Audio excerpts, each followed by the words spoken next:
Well, it's all well and good to mock and laugh at the neo-Nazis, and we should certainly ridicule people who have gone down that path, but we also need to ask the question why, and we need to look at it quite seriously, because we do have disaffected young men in our culture for a very good number of reasons, and that's what we need to be looking at and focusing on. A point raised in our last segment by one of our guests today, Mr. Rob McMullen from the Natural Law Institute, and regular on the other side. Rob, great to have you here once again. And we've also got Scott Challen, also known as Shallow Chow, online, joining us from QHI Industries and sponsor of The Other Side, just for full disclosure, but you're here in the capacity of the fact that you are one of our regular commentators and also one of the organisers of the Brisbane March for Australia rally on the weekend, which went very positively and had a really great vibe to it.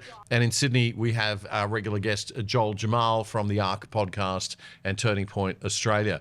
Joel, I might just start with you on this one. We finished the last segment talking about the situation in Melbourne.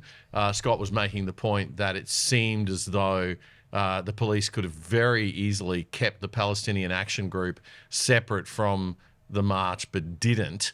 How much, I mean, we're seeing, you know me, right? I hate conspiracy theories. I'm always Occam's razor. Make sure you go with the most sensible, basic, obvious view. You don't start creating convoluted conspiracy theories in your mind and get down rabbit holes.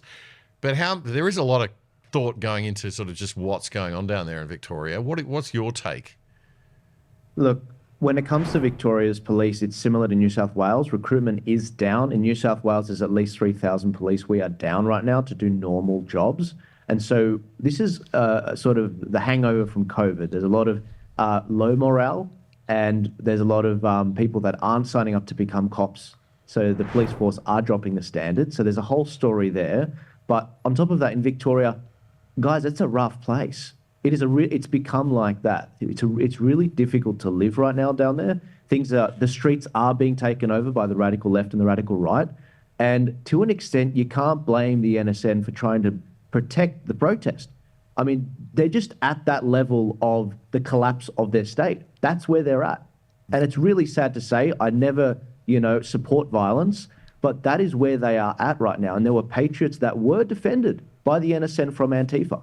That's just the reality of the situation. Okay, just explain that for average, ordinary Aussies like me who sit at home going, I didn't even know what NSN meant like a few weeks ago. Antifa is the anti-fascist. That's the extreme left-wing groups that were behind the BLM marches. Is that right? Communists, yeah. Yeah, so they're communists. I think so. Okay. So Antifa, and you got them, and they clashed. They were marching with the Palestinian Action March, which happened every week anyway. They clashed with the Patriot Rally for Australia, people in Melbourne, but you're saying had to be protected by the National Socialist Network, which is confusingly the neo-Nazis. It's crazy. It's ridiculous. So we're in a crazy land down there. Yeah, absolutely. Look, it's ridiculous. And guys, look, I don't have any fans in the NSN. I have no reason to defend these guys. The reality of the situation is, if patriots rocked up to Victoria and the police did what they did again, which was nothing to protect those people, to secure the initial meeting spot, patriots would have been beaten up. They were just normal day Aussies. Yeah. That's the reality of the situation. So Antifa would have, the radical leftists would have beaten them up. My God. Okay, so you had very good security in Brisbane at the rally, right? Yeah, we did. We ran it like a military operation. We got a private company involved here, and we liaised very closely with QPS. And on the day, we were very clear about what we were doing, where we were going. Their liaison officer was absolutely fantastic. I could not fault the police in Queensland at all. They worked with us. They kept the opposition march away from us. We moved through, and honestly, they were brilliant. And there was a lot of them, a strong presence, and they helped us maintain control because we liaised so closely with them.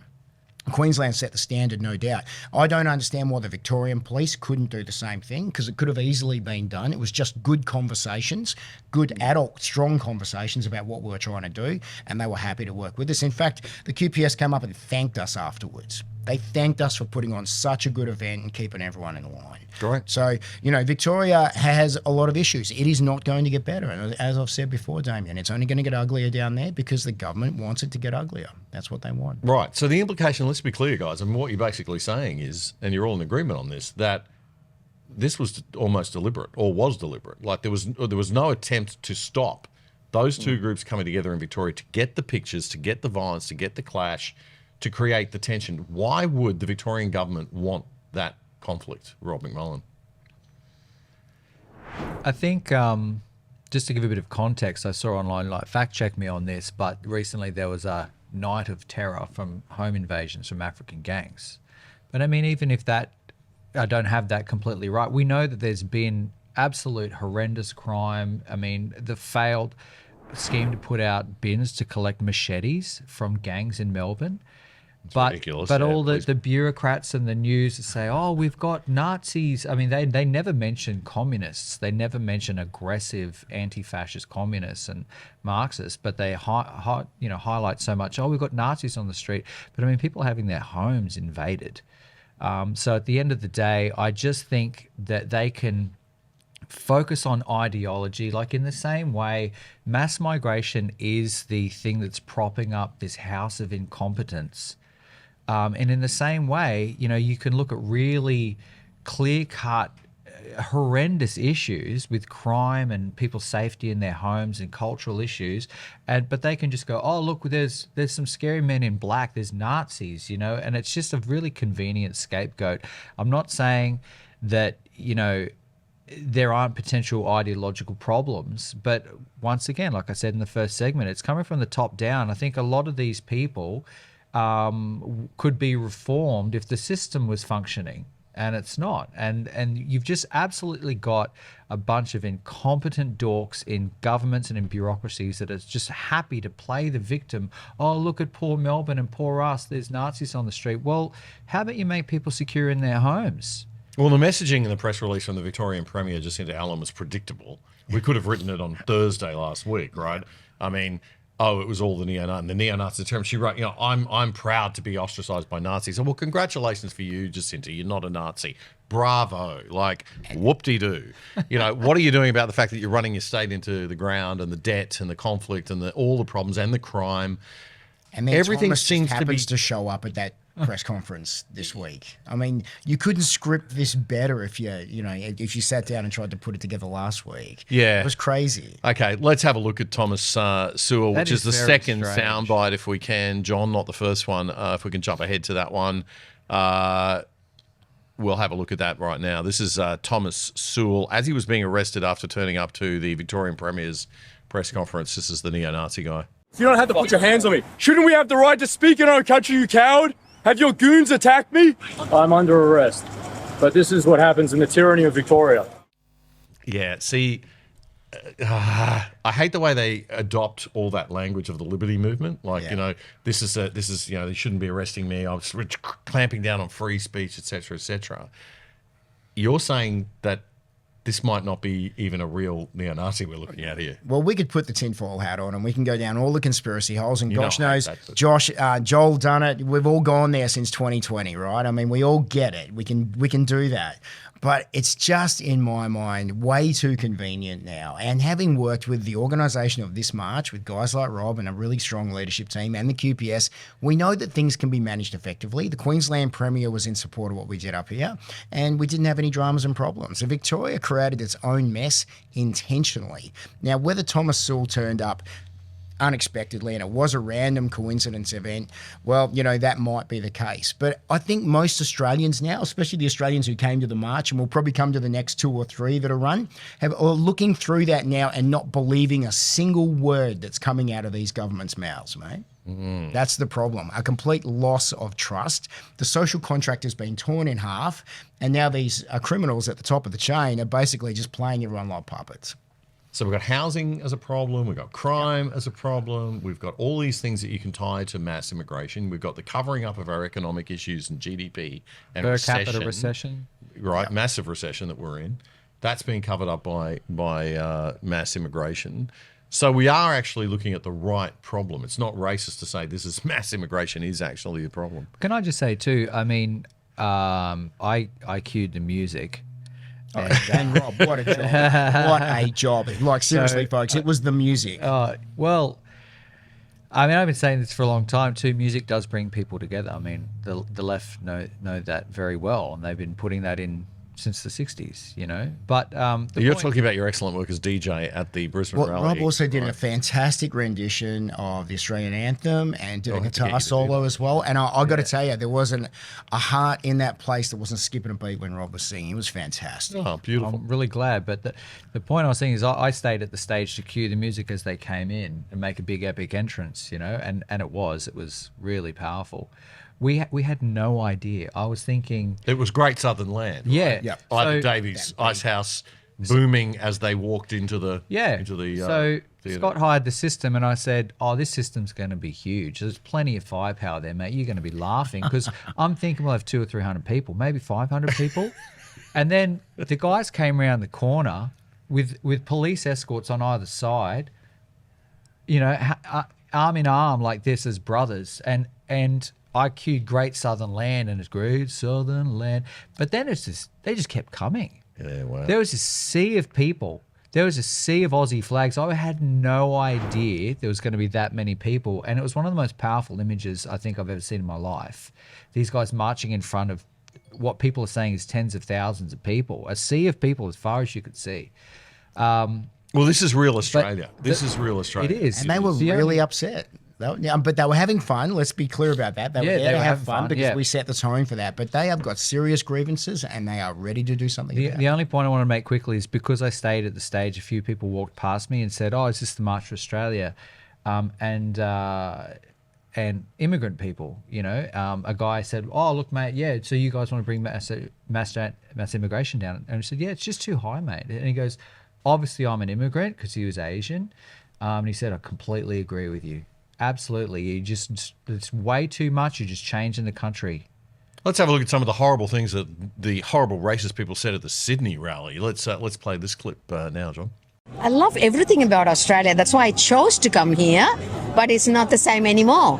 I don't think immigration is wrong, but you should have to, it has to be limited. Our children, grandchildren, they don't have any jobs now, and they don't have homes to live in. And what is the big fun in bringing people? And at this age, after my retirement, I'm still working, still paying the tax. For what? Yes. To support these people who come in as immigrants? Mm-hmm. So there should be, I always feel it's less is more. So that was some really sensible, positive commentary there from one of the protesters in Sydney, and the vibe was pretty good also in Canberra and in Adelaide. Let's check out Channel 7 Adelaide, who reported 15,000 people showing up. Police estimate 15,000 took part. We're not anti-immigration, we're just smart immigration. It's not about aggression, it's just about standing up and saying, hey, we're here, please listen. Fuelled by passion. We want to keep it how it is. And with a clear message for the Albanese government. Yeah, I think the Albanese government's got a bit of a message coming, right, that they need to deal with. Joel, just final comments from you, mate, in terms of how you saw the vibe and just where to from here. We've got September 13 March coming up. I noticed that the media are already seem to be in unison. I saw the Australian, and I nearly drove off the road yesterday listening to the ABC, using the phrase, "This march is being organised by anti-vaxxers, sovereign citizens, and conspiracy theorists," with no sense of irony, no quotation marks, no nothing, just like it was a statement of fact. Are you an anti-vaxxer, conspiracy theorist, sovereign citizen, Joel Jamal? I believe that when it comes to the vaccine thing, you should have the choice to do it. You should leave the job to do it. No, I'm definitely not a sovereign citizen. Those guys aren't a fan of me. And when it comes to the march on the Harbour Bridge, I can't help but notice that you got the Nazis attacking this rally, you got the Zionists attacking this rally, you got the sovereign citizens attacking this rally, you got the mainstream media attacking this rally, and the Palestinians attacking this rally. This is a march for unity. This is a march to talk about Australia first when it comes to what's going on in this country. We're being let down with housing. Immigration needs to be reformed. We've got too many foreign students coming in under fake university degrees. And when it comes to what's going on here, it's too many people. The infrastructure can't keep up. So there's a myriad of issues. We're talking about farming. They're talking about the cost of living and housing, and just normal stuff. And if you've got interest groups attacking you from various groups, it's a good sign, because none of those guys want unity. It's a bit like Occupy Wall Street in 2011. You had a unity movement after the banks were bailed out. People were flooding the streets, left, right, libertarian. Then they introduced the diversity. Then it started dividing and conquering people. That's what they're trying to do with this rally. And this will be mark my words, this will be one of the very last rallies we do on the Harbour Bridge, because legislation's coming down the pipeline. So if you're a patriot, if you love this country, no matter what colour, religion you are, come out to that protest, because the government does not want you focused on what they are doing wrong, and that's what this rally is about. It's a really, really important one for Sydney because of those new laws on the Harbour Bridge protesting. So September the 13th, and you do believe those laws are going to eventually be brought in, Joel, just to make that clear. Anything happening in Brisbane, guys, on the 13th of September, or have we got another rally coming up after that? Well, there is a rally on the 13th of September, but the leadership team from March for Australia are not involved in that at all. So that's a different organisation. But look, I've always said, if you get the chance to wave the flag for Australia, make the most of it. Wave the flag for Australia. And let's not make this about identity, and let's make sure that we keep the message strong and safe. Joel, just quickly back to you. There are rallies in every city. You want to just quickly run us through where they are? The Brisbane one not being organised by the same guys, but also happening in Brisbane, yes? Botanic Gardens? Yeah, that's right. So look, just to be clear, in Sydney, it starts in North Sydney, marches south across the bridge, ends in Hyde Park. In Melbourne, they've got one at Parliament House. In Brisbane, they've got one at the Botanic Gardens on Alice Street. You've also got Adelaide, Victoria Square, and in Darwin Civic Park. There's going to be other ones around the country as well. Perth is definitely happening as well. Posters are coming out. But guys, if you're at the last rally, if you're a patriot, if you think immigration needs to come down and need reform, this rally's for you as well. There's no reason that you're not welcome here. I've seen a few people say, oh, we're not going to be welcome there. Guys, this is about all Australians. This is about what the government's doing wrong, and they don't want you to be seeing what they're doing. And so that's what this is about. Joel Jamal from the ARC podcast, Turning Point Australia, Scott Challen, Shallow Chow on Twitter, and Rob McMullen, the McMullen, no A in the Mc, from Natural Law Institute. Rob, guys, thanks very much for joining us. We'll see you again soon on the show, I hope. Thanks, Damien. Thank you, mate. A great way to support the other side is to support our sponsors, like Smart Kits Australia, the best supplier of do-it-yourself prefab home renovation kits. And it's not just carports. Smart Kits do decks, patios and pergolas, flyover roofs and insulated roofing too. All prefabricated, fully engineered and delivered anywhere in Australia. And if you're not too handy, they'll install it for you too. Get onto it. smartkits.com.au. That was a segment clip from our weekly Friday night news show, The Other Side, which you can watch in full by simply going to YouTube and searching up The Other Side Australia. Then you'll find our full shows playlist. You can also find all of our full shows and our segments on our own website, othersidetv.com.au. That's othersidetv.com.au. Help us build a whole new Aussie media by joining us over there and signing up for the exclusive side.